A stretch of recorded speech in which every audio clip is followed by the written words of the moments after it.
अस्सलाम वालेकुम फ्रेंड्स, मेरा नाम है अजान और आप देख रहे हैं सीटेक। फ्रेंड्स, आज मैं आपको बताऊंगा व्हाट्सएप की न्यू प्राइवेसी पॉलिसीज़ के बारे में।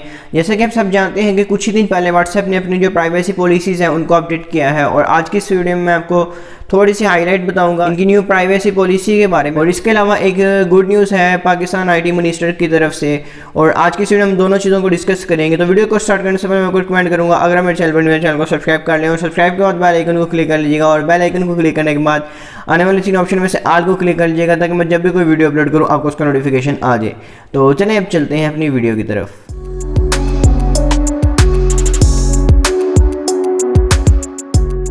जी तो फ्रेंड्स, फर्स्ट ऑफ ऑल मैं आपको बताऊंगा व्हाट्सएप की न्यू प्राइवेसी पॉलिसीज़ के बारे में। तो जैसा कि आप जानते हैं कि व्हाट्सएप ने अपनी प्राइवेसी पॉलिसीज़ को अपडेट किया है। मतलब कुछ ही दिन पहले हमारे तकरीबन सभी लोगों के व्हाट्सएप के ऊपर एक नोटिफिकेशन आया था। वो एक्चुअली एक वार्निंग मैसेज थी, मैसेज था एक वार्निंग का। एक्चुअली वो अभी तक न्यू जो प्राइवेसी पॉलिसीज़ हैं वो नहीं थी, बल्कि एक जस्ट मैसेज था वार्निंग का।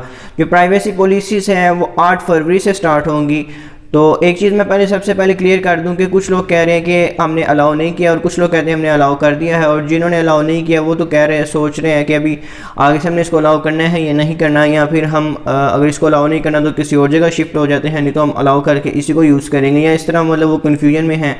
लेकिन जिन्होंने अलाउ कर दिया है वो एक चीज़ सोच रहे हैं कि हमने अलाउ कर दिया है, क्या जो नई टर्म्स एंड कंडीशंस हैं, मतलब जो नई प्राइवेसी पॉलिसीज़ हैं वो हमारे ऊपर इस वक्त एप्लीकेबल हैं या नहीं। तो सबसे पहले मैं ये चीज़ क्लियर कर दूं, जिन्होंने अलाउ कर भी दिया है तो व्हाट्सएप ने क्लियरली वहाँ पे लिखा हुआ है कि जो नई प्राइवेसी पॉलिसीज़ हैं ये 8 फरवरी से स्टार्ट होंगी। मतलब जो नई प्राइवेसी पॉलिसीज़ हैं, ये जो भी इनकी नई पॉलिसीज़ हैं वो सभी पॉलिसीज़ 8 फरवरी से स्टार्ट होंगी। और उससे पहले अगर हमने इसको अलाउ कर भी दिया है, हमारी पुरानी पॉलिसी के मुताबिक ही व्हाट्सएप चल रहा है। तो पहले तो ये मैंने पॉइंट क्लियर करना था। तो इसके बाद मैं आपको बताता चलूँ कि जैसा कि काफ़ी सारे आप में से लोग जानते होंगे कि जो व्हाट्सएप है ये फेसबुक का एक ऐप है। मतलब फेसबुक ने इसको कुछ अर्सा पहले व्हाट्सएप को परचेज़ किया था, और जब आप व्हाट्सएप ओपन करते हैं नीचे लिखा भी आता है फेसबुक है। जो भी मतलब जो फेसबुक है मेन इसका ऑनर है, और फेसबुक की व्हाट्सएप और इंस्टाग्राम है। तो अब जो व्हाट्सएप है, व्हाट्सएप का जो डाटा है वो फेसबुक पे जाया करेगा। ये है न्यू प्राइवेसी पॉलिसीज़, मतलब सिंपली मैं आपको बता रहा हूँ। तो अब जो व्हाट्सएप है वो कहता है कि अगर आप मुझे यूज़ करना चाहते हैं, मतलब अगर हम व्हाट्सएप यूज़ करना चाहते हैं तो हमें व्हाट्सएप को काफ़ी सारी इन्फॉर्मेशन देनी होगी। और इन्फॉर्मेशन मैं आपको बताता हूँ कि इन्फॉर्मेशन में क्या क्या कुछ इंक्लूड है। और अगर हम ये इन्फॉर्मेशन व्हाट्सएप को नहीं देना चाहते तो हमारा जो 8 फरवरी से व्हाट्सएप है वो बंद हो जाएगा। लेकिन अगर हमने अलाउ कर दिया है तब नहीं बंद होगा। तब हमें, अगर हम नहीं चाहते वो इन्फॉर्मेशन देना, तो हमें 8 फरवरी से पहले व्हाट्सएप को अनइंस्टॉल करना होगा, अकाउंट डिलीट करके। तो जो इन्फॉर्मेशन व्हाट्सएप मांग रहा है वो मैं आपको बताता हूँ रैंडमली। तो सबसे पहले आ जाता है जी मोबाइल का मॉडल।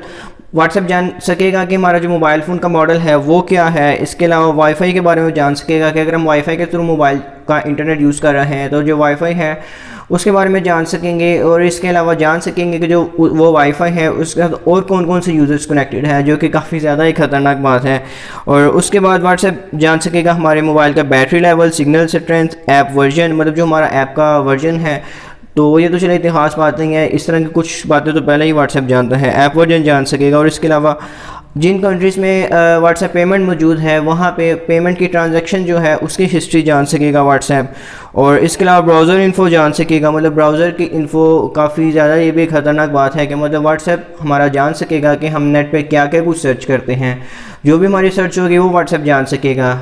तो अब मैं आपको एंड में बताऊंगा कि ये सब कुछ जानने का मकसद क्या है व्हाट्सएप का। तो ब्राउज़र इन्फो के बाद आ जाते हैं मोबाइल फ़ोन इन्फो, मतलब मोबाइल की जो मॉडल, मतलब जिसमें आई थिंक IMEI तक जो व्हाट्सएप है वो हमारा जान सकेगा। और इसके अलावा मोबाइल नेटवर्क, मतलब जान सकेगा कि हम कौन सा मोबाइल नेटवर्क यूज़ कर रहे हैं, मतलब हमारे मोबाइल में सिम कौन सी कंपनी की है। और इसके अलावा फ़ोन नंबर और डेफिनेटली प्रोफाइल पिक्चर वगैरह तो व्हाट्सएप को पता ही है। और इसके अलावा लैंग्वेज जान सकेगा कि हम कौन सी लैंग्वेज में ज़्यादातर बात करते हैं। तो व्हाट्सएप को ये पता होगा कि हमारी जो लैंग्वेज है वो मोस्टली किस तरह की है। और इसके अलावा टाइम जोन और IP एड्रेस।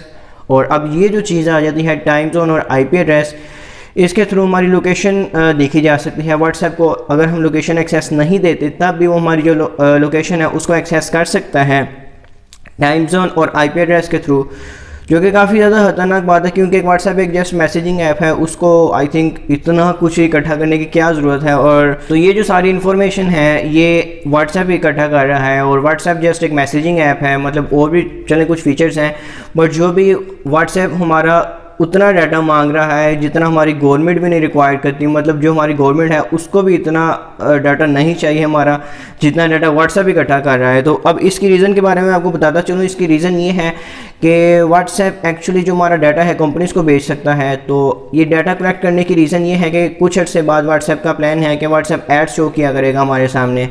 और बेसिकली सिंपली मैं आपको बताता हूँ कि जो इन्फॉर्मेशन सारी कलेक्ट करने का मकसद यही है कि हमें जब एड्स हमारे सामने आया करें तो एड्स एक्सपीरियंस अच्छा हो। फॉर एग्जांपल अगर मैं ज़्यादा मोबाइल फ़ोन के बारे में सर्च करता हूँ तो व्हाट्सएप को पता होगा कि मैं मोबाइल के बारे में सर्च करता हूँ, तो जो मेरे सामने एड्स जो होंगे वो मोस्टली मोबाइल के रिलेटेड होंगे और इससे कंपनीज़ को काफ़ी ज़्यादा फ़ायदा होगा। तो व्हाट्सएप हमें फ्री सर्विसेज देता है, लेकिन अपने जो पैसे सर्विस का जो है वो इस तरीके से पूरा किया करेगा कि व्हाट्सएप अब जो हमारा डाटा है वो कंपनीज़ को बेचा करेगा। एक्चुअली व्हाट्सएप से पहले फेसबुक पे जाया करेगा और फेसबुक आगे से कंपनीज़ को हमारा डाटा सेल आउट कर सकती है। और सेल आउट करने का मकसद यही है कि हर कंपनी को पता होगा कि कौन सा यूज़र किस तरह के मतलब किस चीज़ के रिलेटेड मोस्टली सर्च करता है। तो इसी तरह का सीन होने वाला है कुछ। अगर जो बंदा कोई मोबाइल के रिलेटेड सर्च करता है उसके सामने मोबाइल के रिलेटेड ऐड आया करेंगे, और इसके अलावा जो बंदा कोई इलेक्ट्रॉनिक्स या फिर किसी चीज़ के भी रिलेटेड सर्च करता है तो जो तकरीबन हर ऐड होगा वो तकरीबन हर ऐड हर बंदे के इंटरेस्ट के मुताबिक होगा। एक्चुअली ये सब कुछ करने का मकसद ये है। लेकिन फ़िलहाल अब एक और बात भी है कि व्हाट्सएप फ़िलहाल ऐड शो नहीं कर रहा। अब आई डोंट नो कि जो व्हाट्सएप ने फ्यूचर में ऐड शो करने हैं उसके लिए सारा डाटा कलेक्ट कर रहा है जो व्हाट्सएप बज़ाहिर हमें बता रहा है, या फिर कोई और वजह है, ये व्हाट्सएप बेहतर जानता है। तो इसके अलावा एक और चीज़ मैं क्लियर कर दूं कि कुछ लोग कह रहे हैं कि जी शायद हमारे जो चैटिंग है वो सिक्योर नहीं रही व्हाट्सएप पे, हमारे मैसेजेस नहीं सिक्योर रहे, हमारे हम जो पिक्चर्स या वीडियोस भेजते हैं वो सिक्योर नहीं रही, या कॉल वगैरह सिक्योर नहीं रही।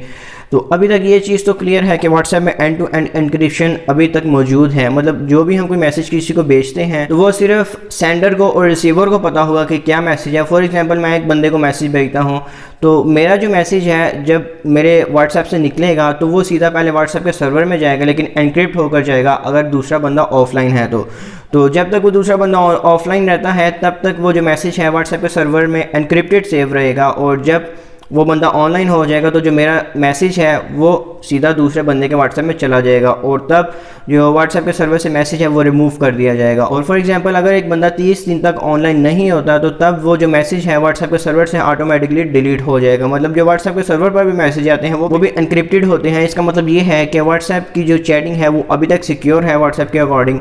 मतलब जो हमारी चैट है वो दो बंदों के अलावा और कोई नहीं जान सकता, मतलब सेंडर और रिसीवर के अलावा और कोई भी नहीं जान सकता कि इन दोनों के बीच में क्या चैट हुई है। और इसके अलावा इसी तरह से pictures, messages, videos, audio call, video call, even हर चीज़ एंड टू एंड एनक्रिप्शन के साथ आती है। तो ये थी कुछ व्हाट्सएप की प्राइवेसी पॉलिसीज़।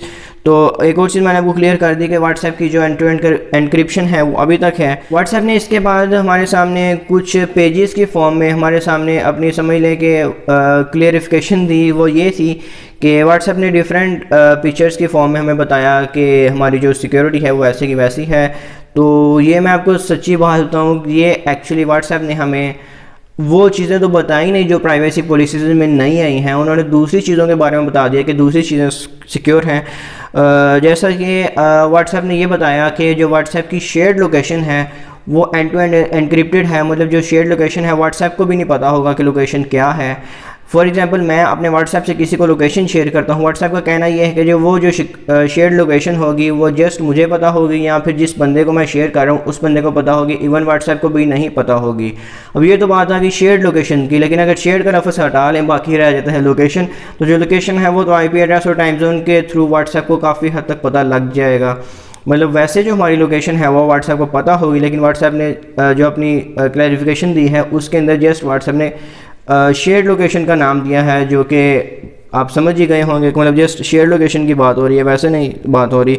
और इसके अलावा व्हाट्सएप ने यही कहा है कि हमारे जो डाटा है वो काफ़ी हद तक सिक्योर है। मतलब जो हमारे मैसेजेस हैं, हमारी जो पिक्चर्स हैं, वीडियो कॉल है, वॉइस कॉल है, वो सिक्योर है। तो वो तो डेफिनेटली, जैसा कि मैंने आपको बता दिया, एंड टू एंड एनक्रिप्शन अभी तक मौजूद है, उसकी वजह से वो सब कुछ सिक्योर है। तो इस तरह की व्हाट्सएप ने कुछ क्लैरिफिकेशन दी हैं, कोई 5-7 पॉइंट्स थे। मतलब वो तकरीबन सभी इस तरह के थे, मैंने जस्ट आपको समझाने के लिए 1-2 पॉइंट्स कहे।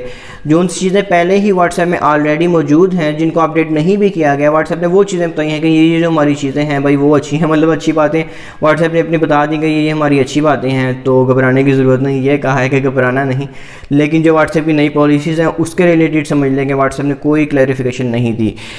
तो ये हो गई व्हाट्सएप की न्यू प्राइवेसी पॉलिसी के बारे में बात। तो अब मैं आपको बताता हूँ कि जो पाकिस्तान आईटी मिनिस्टर हैं उनकी तरफ से गुड न्यूज़ है। गुड न्यूज़ ये है कि जैसा कि आप जानते हैं कि व्हाट्सएप से अब काफ़ी सारे लोग स्विच हो रहे हैं दूसरे अकाउंट्स पे। तो उसके बारे में आपको बताता चलूँ, जो पाकिस्तान आईटी मिनिस्टर हैं उन्होंने कहा है कि वो एक नया ऐप बनाने जा रहे हैं, मतलब एक ऐसा ऐप जो पाकिस्तानी होगा और काफ़ी हद तक सिक्योर होगा। तो उन्होंने कुछ पॉइंट्स बताए, वो जो पॉइंट्स थे उनमें ये शामिल है कि उनका कहना है कि वो जो ऐप होगा व्हाट्सएप की तरह ऑडियो कॉल, वीडियो कॉल और मैसेजिंग और इसके अलावा मज़ीद भी अच्छे फीचर्स को सपोर्ट करेगा। और इसके अलावा जो उस ऐप की रजिस्ट्रेशन होगी वो फ़ोन नंबर के थ्रू और मे भी आईडी कार्ड के थ्रू हो, मतलब वो ऑथेंटिक होगा काफ़ी हद तक। तो ये काफ़ी ज़्यादा अच्छी बात है। और इसके अलावा फुली प्राइवेसी प्रोटेक्शन के साथ आएगा और उसमें कोई किसी किस्म का हम इलीगल कंटेंट शेयर नहीं कर सकेंगे। अगर कोई इलीगल कंटेंट शेयर करेगा तो यकीनन उसके खिलाफ एक्शन लिया जाएगा, जो कि काफ़ी ज़्यादा अच्छी बात है। काफ़ी सिक्योर एक ऐप होगा। और इसके अलावा उनका कहना यह है कि जल्द ऐप की जो कंस्ट्रक्शन है, मतलब जो ऐप की डेवलपमेंट है, जल्द स्टार्ट हो जाएगी। और जब ऐप बन जाएगा तो पहले उसको बीटा वर्जन में लॉन्च किया जाएगा और बीटा वर्जन में उसको टेस्टिंग के बाद ऑफिशियली इसको लॉन्च कर दिया जाएगा मेन बड़े शहरों में। और उसके बाद ये जो ऐप है ग्लोबली लॉन्च किया जाएगा, मतलब ये इंटरनेशनल लेवल का ऐप होगा जो कि पाकिस्तान के अलावा दूसरे कंट्रीज़ में भी चलेगा। काफ़ी ज़्यादा अच्छी बात है। अगर पाकिस्तान एक काफ़ी अच्छा एक सॉलिड ऐप बनाता है तो वो पाकिस्तान में तो डेफिनेटली चलेगा ही। इसके अलावा अगर जो उनसे व्हाट्सएप के थ्रू जो बाहर के मुल्कों में रब्ते करते थे, फॉर एग्जांपल कोई सऊदी दुबई वगैरह, मोस्टली जो पाकिस्तान के सिटीजन्स वहाँ पे रहते हैं, तो वो काफ़ी ज़्यादा अच्छी बात है कि इंटरनेशनल ऐप होगा जिसकी वजह से वो दूसरे कंट्रीज़ में भी काम करेगा। तो ये कुछ कहा था आईटी मिनिस्टर ने। तो काफ़ी ज़्यादा अच्छी बात है कि पाकिस्तान का एक अपना ऐप होगा जो कि फुली प्रोटेक्टेड ऐप होगा। और इसके अलावा मैं आपको एक बात बताना चाहूँगा कि लोग काफ़ी ज़्यादा सोच रहे हैं कि व्हाट्सएप के बाद फ़िलहाल हम किस पे स्विच करें। तो ये क्वेश्चन काफ़ी ज़्यादा लोगों के माइंड में है। तो ये जो क्वेश्चन है इसका आंसर मैं आपको क्लियरली देता हूँ। तो सिंपल सी मैं आपको बात बताता हूँ भाई, मैं आपको भाइयों वाला मशवरा दूंगा, वो ये होगा कि व्हाट्सएप पे आप क्या करते हैं। व्हाट्सएप पे हम वीडियो कॉल करते हैं, वॉइस कॉल करते हैं या फिर चैटिंग करते हैं। चैटिंग के लिए आप जो सिंपल मोबाइल का मैसेजिंग ऐप है उसको यूज़ करें, ठीक है। आई थिंक 50-60 रुपये में एक महीने के अंदर तकरीबन हमें 10,000 SMS, मतलब डिफरेंट कंपनीज़ के डिफरेंट पैकेजेस हैं, काफ़ी ज़्यादा मैसेजेस मिल जाते हैं, वहाँ से हम करें। वो तो फुली सिक्योर है, मतलब कोई भी ऐप है उनको हमें कुछ ना कुछ एक्सेस देनी पड़ती है, लेकिन ये जो है इसको कोई एक्सेस नहीं चाहिए। तो चैटिंग जो है वहाँ से हम करें। और इसके अलावा अगर हम वीडियो कॉल या ऑडियो कॉल चाहते हैं, वैसे तो मैं आपको रिकमेंड करूँगा कि आप अपनी चॉइस पे जो आपको सूट करता है वो देखें, लेकिन मैं जो आपको मशवरा दूंगा वो ये है कि मैसेजिंग जो है जस्ट हम सिंपल मैसेजिंग ऐप से करें। और वॉइस कॉल जो वीडियो कॉल है वो आई थिंक जो इस वक्त बेस्ट है वो डो के थ्रू है, गूगल डो जिसको कहते हैं। तो गूगल डो जो गूगल का ऐप है वो काफ़ी ज़्यादा सिक्योर भी है, एंड टू एंड एनक्रिप्शन के साथ आता है। और उसकी जो वीडियो कॉल की क्वालिटी है वो भी काफ़ी ज़्यादा अच्छी है। अभी तक मैंने जितने ऐप्स टेस्ट आउट किए उनमें से मुझे सबसे अच्छा गूगल डो लगा। और उसकी जो वीडियो क्वालिटी है काफ़ी अच्छी है, उसमें हमें डिफरेंट इफेक्ट्स देखने को मिलते हैं। और इसके अलावा उसमें हमें नाइट मोड मिलता है, इसमें पोर्ट्रेट मोड मिलता है, जो कि काफ़ी ज़्यादा अच्छी बात है। और उसकी क्वालिटी भी काफ़ी ज़्यादा अच्छी है। और तकरीबन हर मोबाइल, जो भी न्यू मोबाइल लॉन्च हो रहा है, तकरीबन हर मोबाइल में गूगल डू प्री इंस्टॉल्ड है, जो कि काफ़ी ज़्यादा अच्छी बात है। और गूगल डू को हम वॉइस कॉल और वीडियो कॉल के लिए इस्तेमाल कर सकते हैं। अब रह जाती है बात पिक्चर शेयरिंग की। पिक्चर्स और वीडियो के लिए मोस्टली लोग शिफ्ट हो रहे हैं टेलीग्राम या सिग्नल पर। तो अच्छे ऐप्स हैं काफ़ी ज़्यादा, लेकिन जो भी है ये भी एक व्हाट्सएप की तरह ऐप्स हैं, इनको भी कुछ एक्सेस देना पड़ता है। लेकिन जो भी है उससे अभी तक बेहतर समझा जा रहा है टेलीग्राम और सिग्नल को। तो अब इनमें से किसी को भी अपनी चॉइस पर यूज़ कर सकते हैं। लेकिन पाकिस्तान का एक जो मैसेजिंग ऐप है वो पहले से ही अवेलेबल है, जो कि टेलोटॉक के नाम से है। और आप इनकी वेबसाइट विज़िट कर सकते हैं, इनका फेसबुक पेज विज़िट कर सकते हैं। और इसके अलावा गूगल प्ले स्टोर पे आप जाके इनका एप्लीकेशन ओपन करेंगे इनकी, और अबाउट में जाएंगे, वहाँ पे आपको लिंक्स मिलेंगे। और वहाँ पे एक लिंक में आप देखेंगे कि एक चैनल की तरफ से जो ऐप्स डेवलपर हैं उनका इंटरव्यू भी है, जो कि आपको अगर वो आप वीडियो देख लेंगे तो आपको क्लियर हो जाएगा काफ़ी हद तक ये जो ऐप है किस तरह का है। तो मुझे वैसे काफ़ी अच्छा लगा, मतलब इसकी जो मैसेजिंग वगैरह है काफ़ी हद तक व्हाट्सएप से इंस्पायर्ड है, इसकी चैटिंग वगैरह और भी इसमें काफ़ी फ़ीचर्स हैं। लेकिन अब मैं आपको ये बात बताना चाहूँगा एंड पे कि ये जो मैसेजिंग ऐप्स हैं जो मर्ज़ी भी हैं, ऑनलाइन हैं, जब एक एंड्रॉयड की दुनिया में आ चुके हैं तो काफ़ी सारा आपको जो अपनी काफ़ी सारी इन्फॉर्मेशन है वो दाव पे लगानी पड़ती है, जैसा कि व्हाट्सएप ने किया। अगर फॉर एग्जांपल इसके खिलाफ इस तरह से एक्शन ना होता, कोई वीडियो ना बनाता या किसी को ना पता चलता, सारे एक्सेप्ट कर लेते, और या फिर कोई व्हाट्सएप इस तरह का नोटिस ना देता, कोई सिंपल सा नोटिस देता, तो सब उसको एक्सेप्ट कर लेते। तो जो हमारा जो सारा डाटा है तो वो बस ऐसे ही जैसा हम बचाने का सोच रहे हैं वो ऐसे ही सारा वो फेसबुक और व्हाट्सएप के पास जाता रहता। तो खैर ये कुछ सीन है। तो इसके अलावा एक और मैं आपको बात बताता चलूँ कि एक छोटी सी टेलीग्राम के रिलेटेड एक बात है, वो ये है कि जी टेलीग्राम के 500 मिलियन प्लस यूज़र्स हो चुके हैं और टेलीग्राम काफ़ी खुश है व्हाट्सएप बंद होने की वजह से, क्योंकि व्हाट्सएप के डेफिनेटली यूज़र्स होंगे। 72 घंटों के अंदर 25 मिलियन यूज़र टेलीग्राम पे शिफ्ट हुए हैं। मतलब जो टेलीग्राम की ऑडियंस है वो काफ़ी ज़्यादा इंक्रीज़ हो रही है। मतलब ये है कि जो ऑडियंस है काफ़ी हद तक व्हाट्सएप को छोड़ रही है और टेलीग्राम, सिग्नल और दूसरे ऐप्स की तरफ जा रही है। तो यही थी आज की वीडियो फ्रेंड्स। आई होप आपको काफ़ी हद तक क्लियर हो गया होगा कि आपके लिए जो मैसेजिंग वगैरह के लिए या फिर चैटिंग वाला के लिए क्या क्या कुछ बेहतर है, आपको आइडिया हो गया होगा। आप फैसला आपने खुद ही करना है कि आपको क्या करना चाहिए। और इसके अलावा आपको थोड़ा बहुत प्राइवेसी पॉलिसीज़ के बारे में भी पता चल गया होगा। तो उम्मीद है एक ही वीडियो में हर चीज़ क्लियर हो गई होगी। लेकिन अगर फिर भी कोई मज़ीद कोई अपडेट वगैरह आती है तो उसके लिए भी मैं आपके लिए इंशाल्लाह एक सेपरेट वीडियो लेकर आऊँगा। तो वीडियो पसंद आई तो वीडियो को लाइक करना मत भूलिएगा। चैनल को सब्सक्राइब कर लें। मैं हूँ आपका host Sujan. Thank you so much. अल्लाह हाफिज़।